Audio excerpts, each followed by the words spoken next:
नमस्कार दोस्तों। कहानी में अब तक हमने देखा कैसे सुजिन अपने कुछ अनजान दोस्तों के साथ अचानक से एक किताबों की दुनिया फैंटेसी टाउन में फंस जाता है, जहां अभी तक उसने कई अजीब चीजें महसूस करी हैं। अचानक जब वे एक घर में छुपे हुए थे तो उन पर एक अदृश्य शक्ति हमला कर देती है। वे जैसे तैसे करते हुए उस अदृश्य शक्ति से अपनी जान बचाते हैं। तभी एक अनजान औरत आकर उन्हें अपने साथ चलने को कहती है।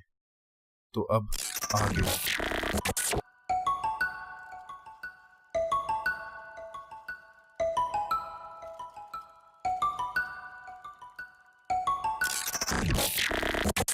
दोस्तों, वीडियो शुरू करने से पहले मैं आप लोगों को बता दूं कि अगर आपने इसके पुराने पार्ट्स नहीं देखे तो इसका लिंक आपको आई बटन या डिस्क्रिप्शन में मिल जाएगा।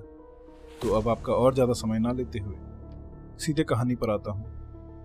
वे चारों उस महिला के साथ काफ़ी देर तक दौड़ते रहे और लगभग पूरे शहर का आधा हिस्सा घूम लिया। मेरा नाम लिनियो है और मैं फैंटेसी टाउन की निवासी हूँ। आपके नाम क्या हैं? लिनियो झांगजिंग की उम्र की लग रही थी। मेरा नाम सुजिन है, मैं यांग जिचैन। ये चुई और झांगजिंग हैं। हम पर्यटक हैं। सुजिन ने झूठ बोला कि वे कौन थे, क्योंकि वह उसे हेल्थ हैंडबुक के बारे में कुछ नहीं बताने वाला था। टूरिस्ट? और आपने इस समय फैंटेसी टाउन में आने की हिम्मत की? क्या आप में से किसी ने इस शहर के लीजेंड्स के बारे में कुछ नहीं सुना? लिनियो ने उन्हें ऐसे देखा जैसे वे पागल हो। इस जगह के बारे में लीजेंड्स? आपका मतलब 50 साल पहले जो हुआ, आपकी कहानी? झांगजिंग ने पूछा। चूंकि आप उस कहानी के बारे में जानते हैं तो आपको यहाँ नहीं आना चाहिए। यहाँ सिर्फ एक लीजेंड है, इसके अलावा तुम बिल्कुल ठीक हो, है ना? ये सिर्फ एक शहरी लीजेंड है। उसने उस लीजेंड से बेपरवाह दिखने का नाटक किया, जैसे कि उसे इस सब पर बिल्कुल विश्वास नहीं था। लिनियो ने सुजिन की ओर देखा और सख्ती से सिर हिलाया। नहीं, ये लीजेंड सच है। जहां तक कि मेरे ठीक होने की बात है तो शायद इसलिए क्योंकि मैं यहीं पैदा हुई हूँ और पली बड़ी हूँ। अगर लीजेंड सच है तो फिर हमें आगे क्या करना चाहिए? सुजिन ने पूछा। यह जगह छोड़ दो। तुम उस सकरे रास्ते से शहर के बाहर निकल पाओगे और तुम लगभग 10 मिनट में बाहर निकल जाओगे। लिनियो ने बहुत गंभीरता से उनसे कहा और उनके सामने एक छोटा सा रास्ता दिखाया। चारों के लिए शहर को छोड़कर जाना बिल्कुल भी संभव नहीं था। लियो ने उन्हें पहले ही चेतावनी दी थी कि वे कभी भी शहर की सीमा से बाहर ना जाएं। एक के बाद एक अलौकिक घटनाओं का अनुभव करने के बाद वे चारों हैंडबुक को बहुत गंभीरता से लेने लगे थे। हालांकि वे वाकई में चाहते थे कि वे शहर छोड़कर चले जाएं, लेकिन उन्होंने कोशिश करने की हिम्मत नहीं की। अब बहुत देर हो चुकी है, इसीलिए मुझे नहीं लगता कि अब हम चले भी जाएं तो भी सुरक्षित रहेंगे। सुजिन ने लियो के हाव भाव को देखते हुए असहाय भाव से अपना सर हिलाया। वह एक ऐसी महिला पर इतनी आसानी से भरोसा नहीं करने वाला था जो अचानक फैंटेसी टाउन जैसी जगह पर आ गई हो। उस स्थिति में आप फिलहाल मेरे घर पर रह सकते हैं। कुछ देर तक इस बारे में सोचने के बाद लिनियो ने उन्हें अपने घर पर आमंत्रित करने का फैसला किया। बाकी तीनों ने सहज रूप से सुजिन की ओर देखा और उसने थोड़ा सिर हिलाया। उसे यकीन नहीं था कि लिनियो विश्वसनीय है या उसके साथ रहना सुरक्षित है, लेकिन इस शहर में वे कहीं भी सुरक्षित नहीं थे। अगर लिनियो के साथ रहने से मरने की 50% संभावना थी तो कम से कम 50% संभावना थी कि वे बच पाएंगे। तब तो हमें आपको परेशान करना ही पड़ेगा। सुजिन ने लिनियो को धन्यवाद किया। लिनियो मुस्कुराई और कुछ नहीं बोली। वे लगभग 10 मिनट तक चले और इस दौरान उन चारों की सांस लगभग बंद हो गई। शहर अब और भी डरावना और ठंडा हो गया था। सुजिन ने घर के ऊपर खून से लथपथ एक महिला को तैरते हुए देखा, जो एक डरावनी नजर के साथ उन्हें घूर रही थी और वह घर के अन्य चीजों को भी चलते हुए देख सकता था। हालांकि उन्हें स्पष्ट रूप से देखना थोड़ा मुश्किल था। झांगजिंग ने खुद को समूह के बीच छिपा लिया और वह पूरी तरह कांप रही थी।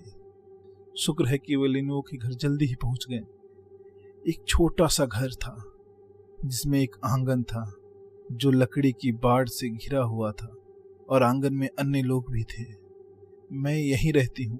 मेरे माता पिता और छोटे भाई के अलावा आंटी और उनका परिवार भी यहाँ रहता है।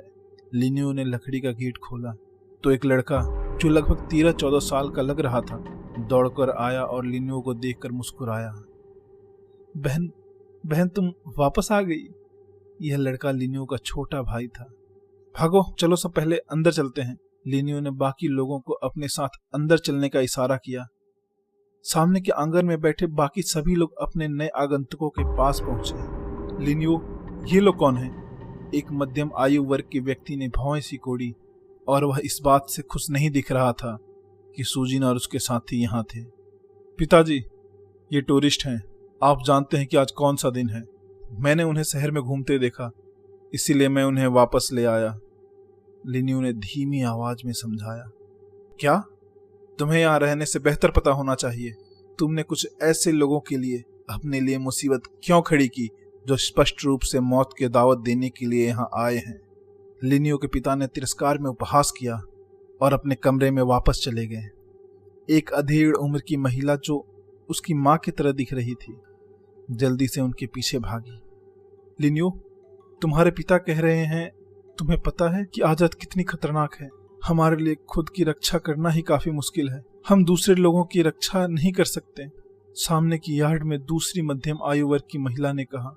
यह स्पष्ट था कि वह बहुत दुखी थी कि लिनियो उन चारों को यहाँ लेकर आई थी। लिनियो ने दूसरी अधेड़ उम्र की महिला को देखकर अजीब तरह से मुस्कुराया। फिर उन चारों को अपने पीछे आने का इशारा किया।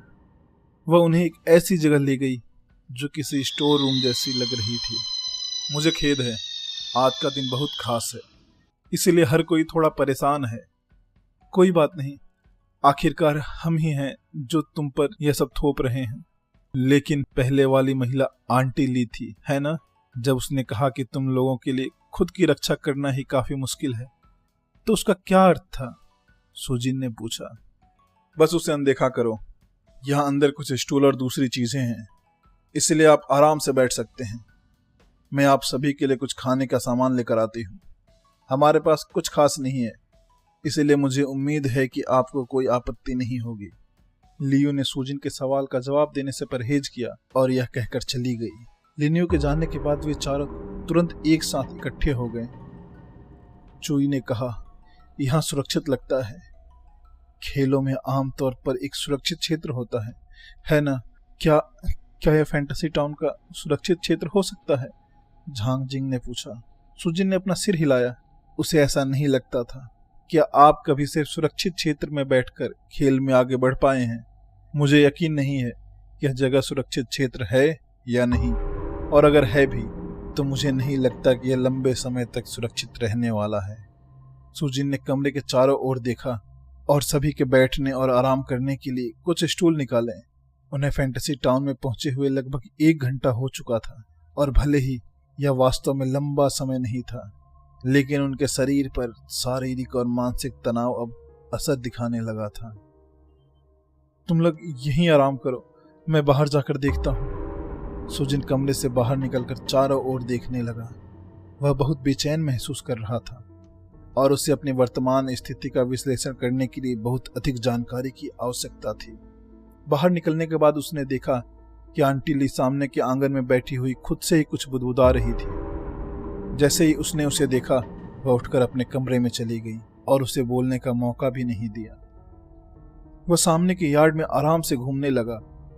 यह संपत्ति शायद बहुत पुरानी थी और लकड़ी की बाड़ के नीचे पौधों की एक मोटी परत थी। घर खुद ईंटों का बना हुआ था और बाहर चूना पत्थर की एक परत थी, लेकिन इसका बहुत हिस्सा पहले उखड़ चुका था। यह क्या है? उसने अपनी आंखों को थोड़ी सी कोड़ ली, क्योंकि उसने देखा कि बाड़ के कुछ हिस्से ऐसे थे जिनकी पहले मरम्मत की गई थी। मरम्मत किए गए क्षेत्र को और ध्यान से देखने के बाद उसे एहसास हुआ कि ये वे स्थान थे जहां बाड़ पहले से टूटी हुई थी। लकड़ी में दरारों के आधार पर किसी ने बाड़ को अंदर से तोड़ा था। तुम क्या देख रहे हो? सुजिन के पीछे एक लड़के की आवाज गूंजी। सुजिन बुरी तरह चौंक गया। उसे बिल्कुल भी आभास नहीं हुआ कि कोई उसके पास आ रहा है। उसने पलटकर देखा तो लिनियो का छोटा भाई था। ओह, मैंने यहाँ कुछ गिरा दिया था, इसलिए मैं उसे ढूंढने बाहर आया, सुजिन ने मुस्कुराते हुए जवाब दिया। लिनियो के छोटे भाई के चेहरे पर उदासी थी और सुजिन को समझ नहीं आ रहा था कि वह क्या सोच रहा है। उसका छोटा भाई वापस अंदर जाने के लिए मुड़ा। तभी लिनियो हाथ में बांस की टोकरी लेकर घर से बाहर निकली। तुम यहाँ बाहर क्यों हो? वापस जाओ और दादी की देखभाल करो, लिनियो ने अपने छोटे भाई को डांटा। ओह, आपकी दादी यहीं रहती हैं? सूजी ने मुस्कुराते हुए पूछा। हाँ, लेकिन उनकी तबीयत खराब है और उनका ख्याल रखना जरूरी है। मैं सबके लिए कुछ रोटी लाई हूँ, इसीलिए अगर आपको भूख लगे तो आप भी खा सकते हैं। कल सुबह सबसे पहले निकलना है, याद रखना। वे दोनों स्टोर रूम में वापस आ गए। लिन्यू ने रोटी की टोकरी नीचे रख दी और इधर उधर ना भटकने को कहा और फिर चली गई। झांग जिंग को बहुत भूख लगी थी। उसने एक रोटी का टुकड़ा पकड़ा और उसे खाने के लिए तैयार हो गई। अगर मैं तुम्हारी जगह होता तो मैं इस भूख को सहन कर लेता। तुम आज रात का खाना नहीं खाओगी तो अभी तुम भूख से नहीं मरोगी, सूजी ने झांग जिंग से कहा। झांग जिंग कुछ देर के लिए हिचकिचाई और फिर आखिरकार रोटी टोकरी में वापस फेंक दी।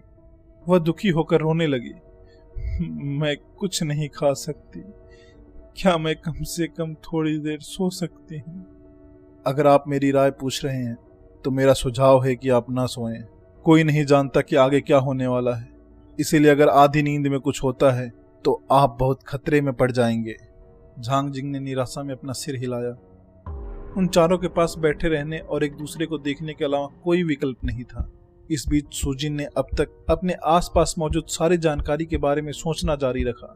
वह कोई प्रतिभाशाली व्यक्ति नहीं था और उसके पास जो जानकारी थी वह किसी निष्कर्ष पर पहुंचने के लिए पर्याप्त नहीं थी, लेकिन फिर भी उसने सारी बिंदुओं को जोड़ने की पूरी कोशिश की। लेकिन झांग जिंग बहुत थकी हुई थी। हालांकि उसने कहा था कि वह नहीं सोएगी, लेकिन उसे बहुत नींद आने लगी। वह स्टोर रूम के अंदर रखी चीजों के ढेर के सहारे झुक गई और अपनी पलकें बंद कर ली। अचानक झांग जिंग को अपने पीछे कुछ महसूस हुआ, लेकिन इससे पहले कि वह कुछ समझ पाती कि क्या हो रहा है, उसे पीछे की ओर घसीटा गया और उसके सामने एक भयानक चेहरा प्रकट हुआ। झांग जिंग चीखी क्योंकि उसे पीछे की ओर घसीटा जा रहा था। किसी को भी यह बात समझ में नहीं आई कि कमरे में कोई और भी है, और किसी को भी यकीन नहीं था कि अंदर कोई इंसान है या भूत। वे इतने भ्रमित थे कि समझ ही नहीं पा रहे थे कि क्या हो रहा है।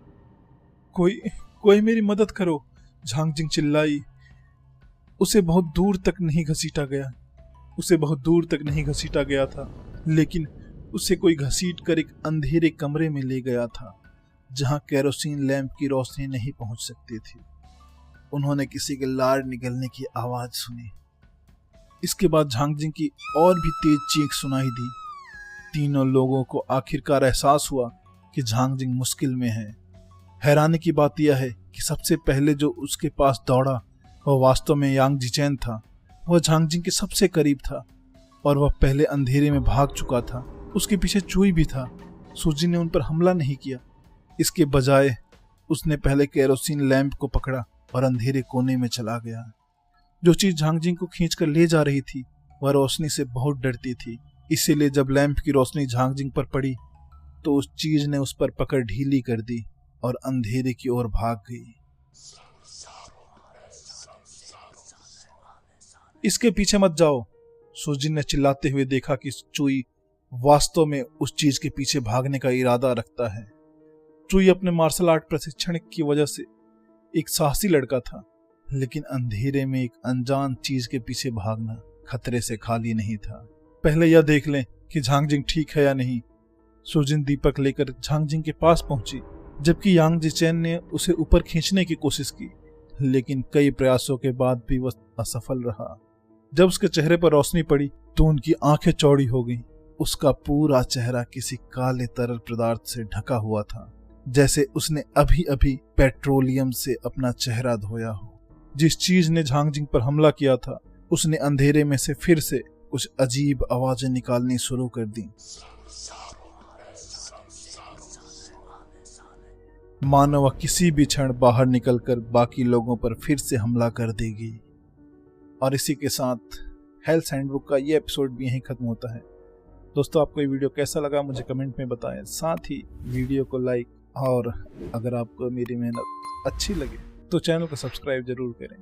तो आज के लिए बस इतना ही। जल्द ही मिलता हूँ इसके अगले भाग या किसी दूसरे वीडियो में। तब तक के लिए धन्यवाद।